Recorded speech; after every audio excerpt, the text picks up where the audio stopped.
তো হ্যালো বন্ধুরা, কেমন আছো? আশা করি ভালো আছো। তো আজকে কিন্তু আরেকটি মজাদার কেকের রেসিপি নিয়ে চলে আসলাম। তো চলো ভিডিওটা দেখতে থাকো। তো এখানে কিন্তু আমি 4-5 প্যাকেট হ্যাপি হ্যাপি বিস্কুট নিয়েছি। তো বিস্কুটগুলিকে আমি এখন প্যাকেট থেকে ছাড়িয়ে নিচ্ছি। তোমরা কে কে এরকম বিস্কুট দিয়ে কেক বানিয়েছো আমাকে অবশ্যই কমেন্ট করে জানাবে। তো দেখো এখন হাতের সাহায্যে এগুলি একটু অল্প অল্প ভেঙে দিচ্ছি। মিক্সিং জারে আস্তে আস্তে দিয়ে দিলে পরে ভালো করে গুঁড়ো হবে না, তাই আমি একটু হাত দিয়ে ভেঙে এখন এটা মিক্সির মধ্যে দিয়ে দিচ্ছি। আর মনে রাখতে হবে মিক্সিতে দিয়ে কিন্তু এটা ভালো করে প্রেস করতে হবে, আর একটু দানা দানা থাকলে কিন্তু ব্যাটারটা পরে ভালো লাগবে না। তোমরা অবশ্যই ট্রাই করবে যে একদম মিহি করে এটা গুঁড়ো হয়। তো দেখো আমার গুঁড়ো করা প্রায় হয়ে গেছে, আমি একদম গুঁড়ো করে নিয়েছি। এখন এর মধ্যে আমি 2 চামচের মতো চিনি গুঁড়া দিয়েছি। চিনিটাকে কিন্তু আমি এখানে হাত ভাঙা করে নিয়েছি।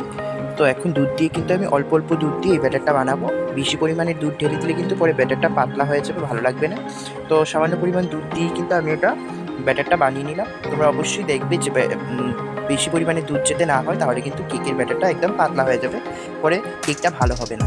তো এখন আমি এর মধ্যে দিয়ে দিচ্ছি বেকিং পাউডার। তো 1 চামচের অল্পই নিয়েছি আমি, তোমরা চাইলে ইনোও ব্যবহার করতে পারো।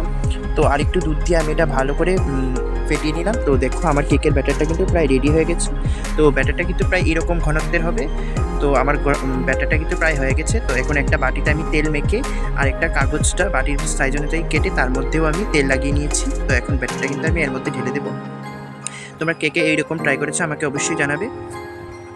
ডিমের ঝামেলা ছাড়াই কিন্তু এখন বিস্কুট দিয়ে এত সুন্দর কেক বাড়িতে বানানো যায়। তোমরা হয়তো ভিডিওটা দেখেছো আগে। তো আজকে আমার ভিডিওটা দেখে তোমরা অবশ্যই বাড়িতে একবার ট্রাই করবে, দেখো কীরকম হয়েছে দেখতে। তো এখন হাঁড়ির মধ্যে আমি এটা ভাপে বসিয়ে দিয়েছি। এটা কিন্তু আমি প্রায় 30 থেকে 35 মিনিটের মতো ভাপিয়েছি। তো দেখো আমার কাঠি দিয়ে ঢুকিয়ে দেখিয়ে নিয়েছি, কেকটা কিন্তু প্রায় হয়ে গেছে। তো দেখো দেখতে কি সুন্দর হয়েছে, ব্যাপারটাও কি সুন্দর ছেড়ে গেছে। তো কেকটা দেখেই বোঝা যাচ্ছে কি নরম এবং স্পঞ্জি হয়েছে। তো চলো এটাকে একটু ডেকোরেশন করে নিই।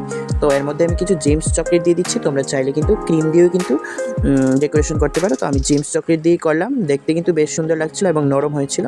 তো তোমরাও কিন্তু একবার এরকম করে বাড়িতে ট্রাই করবে। তো দেখো কেকটা এখন কেটে তোমাদের দেখায়, একদম স্পঞ্জি হয়েছে। তোমরা একবার বাড়িতে অবশ্যই ট্রাই করবে। তো দেখো তোমাদের যদি আজকের ভিডিওটা ভালো লাগে অবশ্যই আমার পাশে থাকবে।